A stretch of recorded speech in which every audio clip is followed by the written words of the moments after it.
Hey, hello and welcome. Today, I want to talk to you about the genius of generosity. Now, hold on. Don't turn me off because I know what you're thinking, but just hang with me for a few minutes because I believe that this will help you. Now, let me start off by asking, do you feel down at times? I mean, overwhelmed. Maybe you feel this great sense of anxiety. Maybe you're even struggling with depression.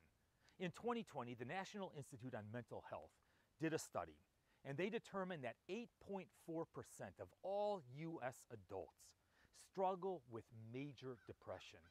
Of that, 10.5% of adult females struggle with depression. In other words, females struggle with depression more than males do. And get this, 17% of all individuals between the ages of 17 and 25 struggle with major depression. Those are our children, our adolescents. The Ohio State University just published a study that talks about how to deal with anxiety and depression. But before I go into it, I just got to say, go Gators, right? But anyway, the Ohio State University did this study on depression. And now, the normal treatment, the normal therapeutic treatment for depression is cognitive behavioral therapy along with medication. And if you struggle with depression, I want to stress, yes, you need to see a professional. So it's CBT, cognitive behavioral therapy, medications, but also the practice of thankfulness also helps people with depression. Being thankful, recognizing those things in your life to which you are grateful for. But the University of Ohio just did this study on social connection. Because see, social connection, having those relationships with other people, are one of the best predictors of overall well-being. And so what they did is this study on kindness, acts of kindness, and how that connects us with other people. See, the Ohio State University said that acts of kindness can be defined as actions that benefit others or make others happy, and it typically involves a cost to oneself. And see, the concept of kindness can seem simple, right? It seems simple, just be kind.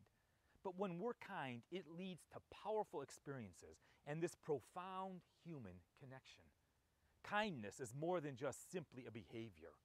The art of kindness, it means harboring, holding on to this spirit of helpfulness. It's being generous, it's being considerate, and doing so without expecting anything in return. The act of giving in kindness is often simple.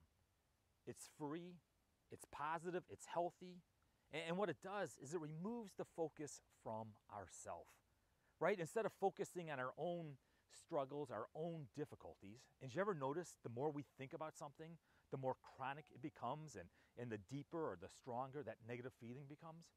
See, it removes the focus from self and puts the focus on others.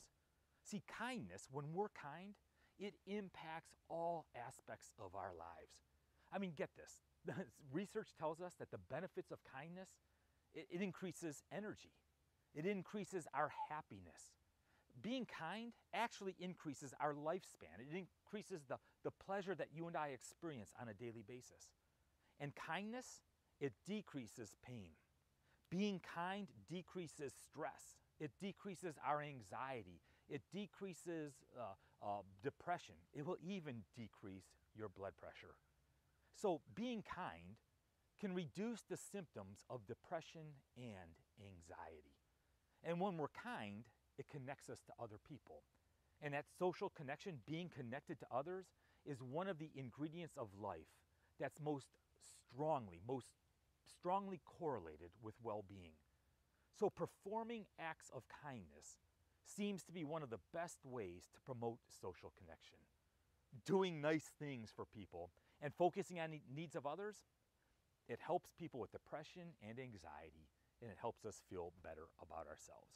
So you see, it's the genius of generosity. It's the genius of being kind. It's the genius of reaching out to others with our time, our talents, and our treasures. As a follower of Jesus, life in the kingdom of God, it's characterized by this radical, extravagant life change. Jesus was all about change, right? Jesus was all about making things better. And life in the kingdom of God is characterized by this radical generosity. Now, I know what you're thinking. Because when I think of generosity, I think a generous person is someone who's super rich, right? I mean, they are wealthy. They can just kind of give their money away and help others. Or I think of somebody who is generous as someone who is super holy, right? I mean, they just want to give their stuff, their possessions and their money away. It was years ago, a friend and mentor of mine, Bob Van Hoos from Ocala, Florida. Bob would say stuff like, honey, you got to adjust your water. Anyway, one day he took me to Billy Graham's The Cove, just outside of Asheville, North Carolina. I mean, I was excited to go to the mountains, and the Cove, man, it was this beautiful place. And we were going for this teaching by Chip Ingram. Now, I didn't know who Chip Ingram was. You got to look him up online. He is phenomenal. But the Chip Ingram did this 3-day series on the genius of generosity. And when I heard that, I was thinking, oh, Lord, help me. 3 days talking about money. Well, I took copious notes. I mean, it was great teaching. I came home and I preached it. And now Chip has put it in book form, The Genius of Generosity. And in his story, he told about a man who basically gave him money to give to people who were poor, people who were struggling. Well, I preached The Genius of Generosity. And I had this couple from my church, Clem and Darlene. I mean, they took it to heart. They gave me a checkbook, and they called it the Genius of Generosity checkbook. And they would constantly put money in it. And the charge was this. They said, Pastor, if someone needs help, we want you to simply write a check and help them. And when you run out of money, they would replenish it. Now, this has been taking place for 10, 12 years already. And 2 times a year, I would go to lunch with Clem. And I would just share with him, without names, I would just share with him the stories of the people that I helped. Clem has since gone to be with the Lord, but his wife, she continues to support the Genius of Generosity checkbook. Now, what's amazing about this story is whenever I would write a check to help somebody who was in need, man, I would always think about Clem. I would be held accountable because I would have to tell Clem how I spent his money. And what's really amazing is my relationship with Clem, it grew stronger and stronger. We would go to lunch, we would share, we would laugh, we would just have a good time with each other. I mean, are you beginning to catch the parallels already? If we spend our resources the way that God calls us to spend them, I mean, there's a sense of accountability. Our relationship with Him grows stronger, and we'll think of Him more often. So what is the genius of generosity? You know, Jim Elliot, he was a missionary in Ecuador who was martyred. He lost his life. I mean, I love this profound statement from Jim Elliot. He is no fool who gives what he cannot keep to gain what he cannot lose. So the genius of generosity. Genius means to produce, right? When we think of a genius, we think of someone with great natural ability for a particular activity. I mean, you can have a football player who's a genius at playing the game. Or when we think of genius, we think of any person with this high intelligence quotient, this extraordinary intellectual power.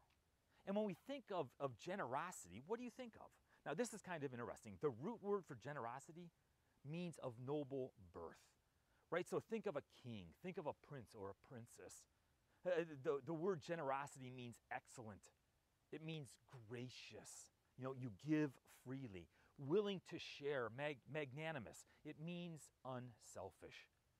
The Hebrew word for generosity means to overflow, like water overflowing, right? And it just kind of drenches you. And water gives life. In the Greek, generous means willing to step up immediately and to give or serve. So what is the genius of generosity? And why is it genius? Because when we're generous, it works. I mean, pragmatically, being generous is a win-win situation, right? You win because you feel good helping somebody. The person you're helping, they win because they're receiving what they need. Now, when it comes to your finances, I've heard it said that you need to be smart, which means you need to spend carefully. You need to be wise, which means you save regularly. But you also need to be a genius, which means you give extravagantly. And you know what? When we practice the genius of generosity, I mean, it works. Even our observations support this. I mean, think about this. Remember Scrooge, that miser? Nobody desires to be a Scrooge, right? Nobody desires to be a miser. Nobody desires to be greedy. I've heard it said that miser plus able equals miserable, right? But think of the most joyful people you know. I mean, truly, think about the most joyful people you know. What do they do? What do they practice? How do they live life? They're generous. They serve others. They freely give. Think of grandparents who just spoil their grandkids with all the snacks and the ice cream and all the garbage. I mean, they just have this sense of joy, right, as they give freely to their grandkids. I mean, I even think about Christmas, the Christmas spirit. I mean, Christmas exemplifies it. Have you ever noticed in Christmas when you're trying to change lanes on the highway, normally that person would never let you in, but then all of a sudden during Christmas, people are a little bit more gracious. They'll back off and let you change lanes without too much difficulty. I mean, the Christmas spirit, I mean, why? What's so special about that season? Because we're always thinking about, what should I get my loved one? What should I get my spouse? What should I get my kids? What can I give to those people that matter to me? And that's what is going through our mind during that entire Christmas season. And when you start asking, what can I give, instead of what can I get, I mean, there's this radical paradigm shift that takes place in your mind. You see, we're thinking about giving, not only receiving. Becoming a generous person, my friends, it is the most intelligent way to increase the quality of your life right now. You want to experience a better life? You want more joy, more peace, less anxiety? Be generous. Jesus said it like this: it is more blessed to give than to receive. Why? Because once again, it's a win-win situation. Now, when you're generous, I mean, let's look at some of the benefits, right? First of all, generosity, it connects us with others. When we're generous, man, I mean, our social connections just grow deeper and stronger and more broad. I mean, just think of buying someone a cup of coffee and sitting there. You spent $1.50 and you sit there and you can talk and you can begin to connect. In the book of Proverbs, right, the wisdom literature, a generous person will prosper. Whoever refreshes others will be refreshed. And so when we're generous, it builds friendships. It builds that connectedness. Secondly, when we're generous, it shows what matters most in our life. I mean, we all have priorities. You may not think about your priorities in life, and we all worship something. And I've said it like this: whatever's number one in your life, whatever you think about the most, whatever you put your resources, your time, your energy towards, that is your God. What is number one in your life? And so I love this, because I think the finest financial advisor in the world. Now, we all have financial advice. I do, right? And I have to trust that individual because he knows things and understands things that I don't. And the finest financial advisor in our life will say it like this. It was in Matthew chapter 6. Jesus said, do not store up for yourselves treasures on earth, where moth and vermin destroy, and where thieves break in and steal. Go ahead and stop right there, right? Because that's a negative command. Do not store up for yourselves treasures on earth. Why? Because the moth will come in and eat it up.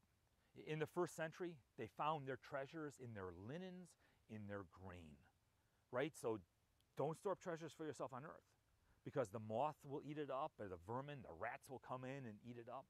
In our world today, we could say the stock market will crash. Your company will not perform as well as expected, and their stock will go down, right? I mean, we can lose our houses due to storms. We could lose things in a blink of an eye. But Jesus says, store up for yourselves. You may want to circle that word. We're doing it for ourselves, right? Treasures in heaven, where moth and vermin do not destroy and where thieves do not break in and steal. For where your treasure is, there your heart will be also. Man, I love that axiom. For where your treasure is, there your heart will be also. Peter said it like this: praise be to the God and Father of our Lord Jesus Christ. In his great mercy, in his love, he has given us a new birth into a living hope that can never perish, spoil, or fade, kept in heaven for us. Okay, through the resurrection of Jesus, right? We have a treasure that can never perish, that will never spoil, that will never fade, that is guarded in heaven for us. I mean, my friends, that is a 100% return on your investment. I don't know about you, I don't get that anywhere else. A 100% guaranteed 100% return on your investment. See, when we're generous, man, it gives us this freedom. It gives us a freedom because otherwise we're so focused on the things of this world, so fearful. You know, I've heard it said, your heart goes where your money flows. So you want to see what your number one priority in life is? Why don't you take a look at where you spend or where you put your finances? And so let me think about this. If generosity is so smart, if there are so many benefits from being generous, why don't we do it? Well, I think one, we're deceived, right? And Jesus tells us over and over again, don't be deceived by wealth and riches. We're deceived. We think it'll bring us peace. We think it'll bring us joy, satisfaction, security, but it doesn't. I think oftentimes we're lured by materialism. We think, oh man, if only I could get a bigger house or a faster car, or if only I could have more money in my 401k, and we're lured in by it. And what happens when a lure? Man, when that fish chomps down on it, they're reeled in and they lose everything. I also think that generosity, it demands faith, right? I mean, we need to trust what God promises us and what he says. I also think the reason that we're not generous is because fear stops us. We're always worried about what the future will hold. And what I think that is nearsightedness, right? We need to have the art of the long view. Jesus told a story in Luke chapter 12 about a man whose crops produced so much that he had to build bigger barns and bigger storehouses. And he stored away his crops and he thought to himself, I'm going to kick back and take it easy. In other words, I've accumulated enough wealth. I'm going down to the beach with a fruity drink and I am just going to live out my days. But the Lord said, you fool, because this very night your life will be demanded from you. In other words, we don't put our trust and our faith in the riches, in the temporal, the things of this world, but in the things that will last for all of eternity. So you want more joy? You want deeper, closer, more intimate relationships with the people around you? You want to experience less anxiety, less depression? Well, then be generous. Generous with your time, generous with your talents, generous with your resources. You do that and just watch how your relationships grow. Hey, you have a great day. God bless and live love.